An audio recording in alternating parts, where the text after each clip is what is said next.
बताएं। Cans technology इस कमज़ोर बाजार में, कमज़ोर तो नहीं कहूँगा लेकिन थोड़े से ऊपर नीचे वाले बाजार में कैंस टेक्नोलॉजी ये स्टॉक है जो कमज़ोर है। आज के सेशन में फिर से 2%, बीच में तो 2.5-3% तक कमज़ोर था, थोड़ा सा ऊपर आया है। एनालिस्ट कॉल जब हुई उस दिन के इस बाद से स्टॉक में लगातार बिकवाली का माहौल है। गाइडेंस बहुत अच्छा आया था। उस दिन 3 एफआई ब्रोकरेज ने बाय की रिपोर्ट दी थी, तब हमने कहा था कि खरीदना नहीं है, बेचने ही खरीदेंगे तो नीचे में खरीदेंगे, ऊपर में प्रॉफिट बुकिंग ही करिए। और वहाँ से मेरे ख्याल से यहाँ हफ्ते भर में ही 10% निकल गया स्टॉक, जबकि मार्केट लाइफ हाई पर है, ये अलग डायरेक्शन में जा रहा है। बिल्कुल। और मैं दर्शकों की भी मेमोरी यहाँ ताज़ा करना चाहती हूँ। ये इसलिए भी इम्पोर्टेंट होता है कि हम सिर्फ मुनाफा बनाकर आपको देने में विश्वास नहीं रखते। हम चाहते हैं कि आपका जो प्रॉफिट है वो इरोड ना हो, प्रोटेक्टेड रहे, और आपको पता चले कि बाजार मार्केट के एक्सपर्ट्स किसी भी दिशा में जा रहे हों, लेकिन हम यहाँ पर मुस्तैदी के साथ, जिम्मेदारी के साथ बैठें ताकि आप किसी तरह का लॉस ना उठाएं। केन्स टेक्नोलॉजी पर जो पिक रही है, जो एडवाइस रही है, वो इसी बात का सबूत है।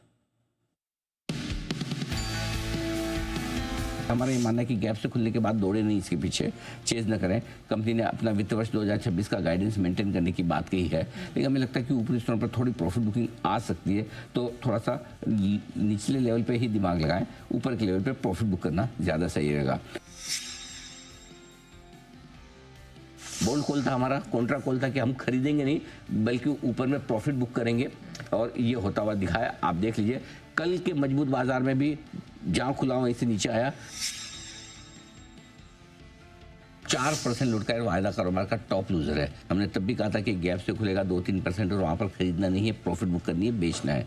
हम हमेशा मजबूत बाजार में सिर्फ ब्रोकरेज रिपोर्ट देख के ऐसा नहीं कि बाय या सेल दे दें, अपना भी दिमाग लगाते हैं और उसका फायदा आपको जरूर हुआ होगा।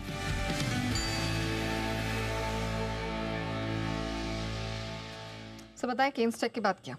हिंदुस्तान जिंक आज सुबह का स्टॉक ऑफ द डे, और सिल्वर, कॉपर, जिंक, एल्यूमिनियम, जहां देखें तेजी का माहौल है ग्लोबली, और ये स्टॉक ऐसा है जो सबका फायदा उठाने के लिए एकमात्र तैयार है। टेक्निकली भी मजबूत ये इसमें ट्रेंड में है।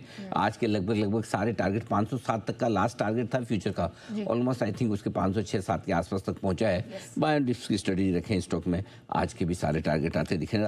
तीसरा आखिरी स्टॉक है, वैसे तो बहुत सारी स्टॉक इन एक्शन की लिस्ट दे सकता हूँ, लेकिन पेटीएम बार बार इसलिए भी देना जरूरी ताकि आपका कॉन्फिडेंस बना रहे। आज सुबह ही आज भी वापस एक अच्छी तगड़ी तेजी का माहौल बना है। पिछला हफ्ता स्टॉक के लिए काफ़ी अच्छा गया था। सबसे बढ़िया बात नहीं है कि बिना खबर के बढ़ने वाला जो स्टॉक होता है उसका मजा अलग ही होता है। क्योंकि ऐसी कोई खास खबर नहीं है पेटीएम में जिसकी वजह से ये चले, लेकिन आज 3% ऊपर, और देखिए एक बार जो इसने चाल दिखाई उसके बाद नीचे गया नहीं है, लगातार एक लेवल पर बाइंग होती हुई दिख रही है, और हमारे टारगेट जो 1500 रुपये के उसकी तरफ तेजी से बढ़ रहा है। आपके पास है तो बिल्कुल निस्संदेह होल्ड करें, कोई सोचने की बात ही नहीं है। बिल्कुल, पेटीएम उस तरह का स्टॉक है जो आज या कल वाली पिक नहीं है। ये वो पिक है या ये वो स्ट्रैटेजी है जो एक वेल्थ क्रिएशन वाली पिक होती है। मल्टी बैगर वाला ये स्टॉक है, और इसने जो वेल्थ कमाकर दी है दर्शकों को, उसके तो क्या ही कहने। आप भी देखिए। पेटीएम में खरीदारी करने की राय है। 540 और 550 के टारगेट के लिए थोड़ा तेजी का एक्शन बनने की उम्मीद लेकर आप चल सकते हैं यहाँ पे। अच्छा स्टॉक है भाई, जब तक बेचने का सिग्नल ना आए चुपचाप होल्ड करो, कोई बड़ी बात नहीं है। ये 2025 का सबसे बेहतरीन स्टॉक बन जाए। लॉन्ग टर्म इन्वेस्टर्स आप हैं तो होल्ड करिए, दिमाग मत लगाइए। आपका टारगेट लॉन्ग टर्म इन्वेस्टर्स का 1200, उसके बाद 1500। आज 1275 का स्टॉप लॉस होगा। 1310, 1325, 1337 के लेवल के लिए कल तेजी के बाद भी स्टॉक थोड़ा और मजबूत बन सकता है।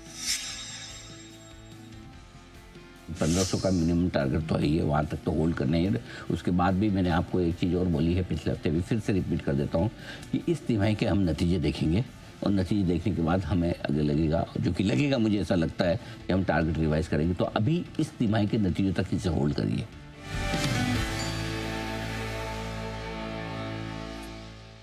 ऑलराइट, चलिए स्टॉक्स पे तो हमने फोकस कर लिया, लेकिन हमारी रिसर्च टीम भी जुड़ चुकी है कई सारे इवेंट्स, ट्रिगर्स और खबरें लेकर। आइए उनसे करते हैं